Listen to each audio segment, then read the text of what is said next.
کیا 72 فرقے جہنم میں جائیں گے؟ حدیث میں آتا ہے کہ 73 فرقوں میں سے صرف ایک فرقہ جنت میں جائے گا، حالانکہ ہر فرقے والے قرآن و حدیث پر عمل کا دعویٰ کرتے ہیں۔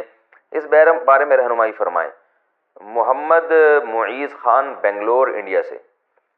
بھائی یہ تو صحیح حدیث ہے، آپ صلی اللہ علیہ وسلم نے فرمایا میری امت 73 فرقوں میں تقسیم ہوگی جن میں 72 جہنمی ہیں، کلہم فی النار، ایک جنتی ہے۔ آپ نے جو یہ سوال پوچھا کہ ہر ایک دعویٰ کرتا ہے ہم قرآن و حدیث پر عمل کرتے ہیں، تو دیکھیں اس کا جواب حدیث میں موجود ہے۔ آپ صلی اللہ علیہ وسلم نے فرمایا کہ وہ جنتی وہ ہے ما انا علیہ و اصحابی، جس پر میں اور میرے صحابہ ہیں، جو میرے اور صحابہ کے راستے پر چلے گا وہ جنتی ہے۔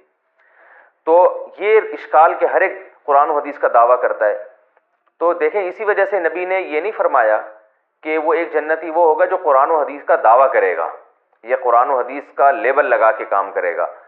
تو یہ تو اہل باطل کی بھی عادت ہے، یہ جو منکرین قرآن ہے نا، یہ اپنے آپ کو اہل قرآن کہتے ہیں، حالانکہ یہ منکرین حدیث جو ہیں، منکرین حدیث پرویزی فرقہ جسے کہا جاتا ہے، یہ حدیث کے منکر ہیں، اور لیکن اپنے آپ کو کہتے کیا؟ اہل قرآن۔ لیبل کتنا اچھا لگایا، ہم قرآن کو مانتے ہیں، قرآن کو، حالانکہ یہ قرآن کو بھی نہیں مانتے، کیونکہ جو حدیث کو نہیں مانتا وہ قرآن کو بھی نہیں مانتا۔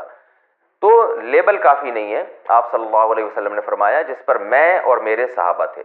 تو کسی کو پرکھنے کا بہترین طریقہ یہ ہے کہ وہ صحابہ کو مانتا ہے، اور صرف اوپر سے نہیں، صحابہ کے فتاویٰ کو بھی مانتا ہے کہ نہیں مانتا۔ آپ دیکھیں، اور پھر صحابہ میں خلفائے راشدین کی اہمیت سب سے زیادہ ہے، اور کیونکہ رسول اللہ صلی اللہ علیہ وسلم نے فرمایا علیکم بسنتی و سنت الخلفاء الراشدین المہدیین، میری اور خلفائے راشدین کی سنت کا اتباع کرو۔ تو اب نام کچھ بھی ہو، چاہے دیوبندی ہو، چاہے بریلوی ہو، چاہے اہل حدیث ہو، چاہے شیعہ ہو، چاہے کچھ بھی نام ہو، ہمیں ناموں کو نہیں دیکھنا، ہمیں کام کو دیکھنا ہے کہ اگر وہ آپ صلی اللہ علیہ وسلم کے اقوال کو، آپ صلی اللہ علیہ وسلم کی احادیث کو، اور صحابہ کرام میں خاص طور پہ خلفائے راشدین کے فتاویٰ کو، ان کے فیصلوں کو حجت مانتے ہیں تو ٹھیک ہے۔